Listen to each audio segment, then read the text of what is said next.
ತಾಳಿ ಬರುತ್ತೆ ನೋಡ್ತಾ ಇದ್ದೀನಿ.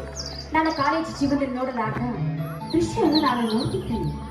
ಓ ನನ್ನ ಗೊತ್ತು ಕೋಗಿಲಿಗೆ ಇವತ್ತು ನನಗೂ ಕೂಡ ಹಾಡಬೇಕೆಂಬ ಆಸೆ ಆಗ್ತಾ ಇದೆ. ನಾನು ಕೂಡ ಹಾಡಲು ನನ್ನ ಗೊತ್ತು ಕೋಗಿಲಿಗೆ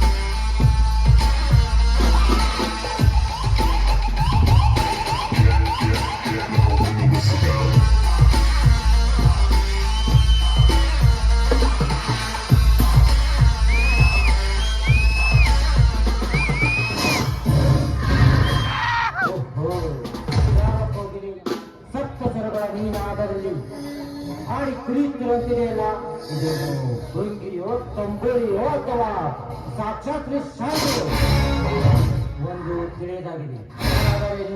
ನಾವು ಹೊರಿಸಿದ ರಾಜಾದರೆ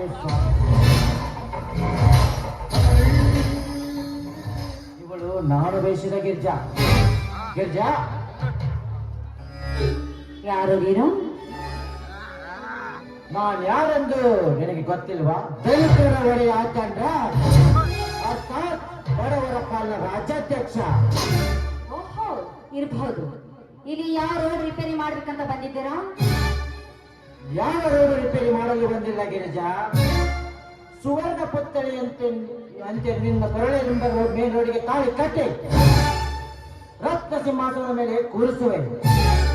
ಧನರಾಜ್, ನನ್ನ ತಾಳಿ ಬಗ್ಗೆ ಮಾತನಾಡೋ ಹಕ್ಕು ನಿನಗಿಲ್ಲ. ನನ್ನ ಯೋಗಕ್ಷೇಮವನ್ನು ವಿಚಾರ ಮಾಡುವುದಕ್ಕೆ ನನ್ನ ಮಾವನಿದ್ದಾನೆ. ಹೆಚ್ಚಿಗೆ ಮಾತನಾಡದೆ ಹೊರಟು ಹೋಗೋ ಇಲ್ಲಿಂದ. ಹೊರಟು ಹೋಗಲು ಬಂದಿಲ್ಲ ಗಿರಿಜಾ. ಸುವರ್ಣ ಪುತ್ಥಳಿ ಅಂತಿರುವ ನಿನ್ನ ತುಂಬಿದ ಮೈಸುಕವನ್ನು ಹೇಳಿ ನಾನು ಜಗನ್ನಾಥಾಚಾರ್ಯ ಕಡಿದ ಶಿಲೆಯಂತೆ ಸುಂಬಾಸುರ ನಾಶನಾಗಿ ಬಂದಿದ್ದೇನೆ. ನೀನು ಹೇಳಿದ ಹಠವಾದ್ರೆ ಉರುಳಿ ಬೀಳುವುದು ನಿನ್ನ ಘಟ. ಘಟ ಹೋದರೆ ಹಠ ಸಾಧಿಸದೆ ಸಾಹಿತ್ಯದ ಹೊರತು ಈ ಹಠ ಯೋಗಿ ಧನರಾಜೊಮ್ಮೆ ಹಠ ಹಿಡಿದರೆ ಘಟ ಸರ್ಪ ಬಂದು ಕಚ್ಚಿದರು ಆ ದುಶ್ಯಾಸನ ಸೀರೆ ಸೆಳೆದ ಹಾಗೆ ಸೆಳೆಯದೆ ಬೆಳೆದರೆ ಎಲ್ಲ ಹುಚ್ಚ. ಆ ದ್ರೌಪದಿ ಸೀರೆಯನ್ನು ಸೆಳೆದು ಆ ದೇಹವನ್ನು ಕಣ್ಣು ತುಂಬಾ ನೋಡಬೇಕೆಂದು ಛಲಗೈದ ಆ ದುಶ್ಯಾಸನ ಮತ ಎನಿಸೋದಕ್ಕೆ ಗೋವರ್ಧನ ಗಿರಿಧಾರಿ ಮಧುಸೂದನನ್ನ ಕೃಷ್ಣ ಬಂದು ಅವಳ ಬಾಣವನ್ನು ಕಾಪಾಡಿದಲ್ಲದೆ ಅವಳ ಗಂಡ ಭೀಮನಿಂದ ಅವಳ ದೇಹವನ್ನು ತುಂಡು ತುಂಡು ಮಾಡಿಸಿದನೆಂಬುದನ್ನು ಮಾತ್ರ ಮರೆಯಬೇಡ.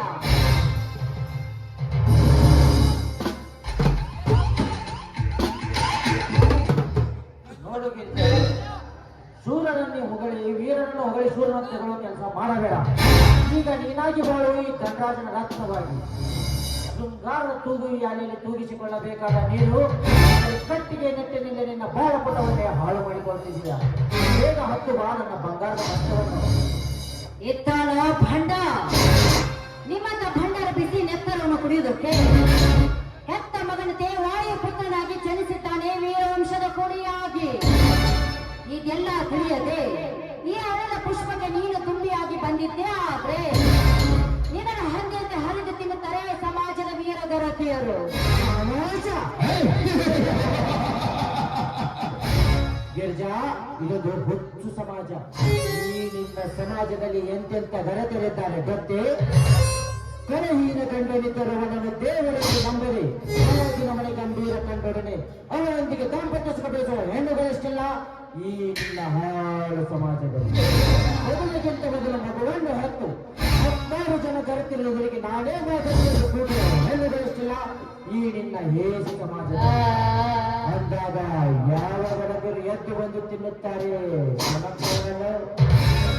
ಬಾಯಿ ಮುಚ್ಚೋರನ ಹೇಳಿ ಗರತಿಯರಿಗೆ ಇಷ್ಟೊಂದು ಹೀಯಾಳಿಸಿ ಮಾತನಾಡ್ತೀವಲ್ಲ, ನೀನು ಮನುಷ್ಯನೇ ಅಲ್ಲ, ನೀನೊಬ್ಬ ನರ ರಾಕ್ಷಸ. ನೀನು ರಾಕ್ಷಸ ರಾಕ್ಷಸನಲ್ಲ ಗಿರಿಜ. ನಿನ್ನನ್ನು ಓಡಿಸಲು ಬಂದ ಶುಂಭಾಸುರ ರಾಜ.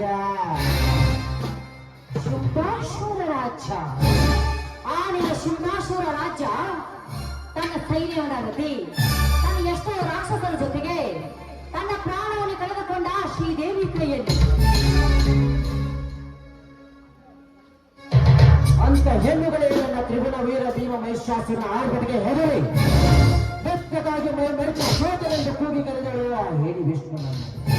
ಮತ್ತು ಅದೇ ನಿನ್ನ ದೇವಿ ಯುದ್ಧದಲ್ಲಿ ಕೂಗಿ ಕರೆದಳು ಆ ಹೇಳಿ ವಿಷ್ಣುನನ್ನು. ಅಂತ ರಾಜರ ರಕ್ತಕ್ಕಾಗಿ ಕಾತರಿಸಿ ಕುಂತಿದ್ದಾಳೆ ಜಗದ್ ರಕ್ಷಕ್ಕೆ ಹೆಣ್ಣು.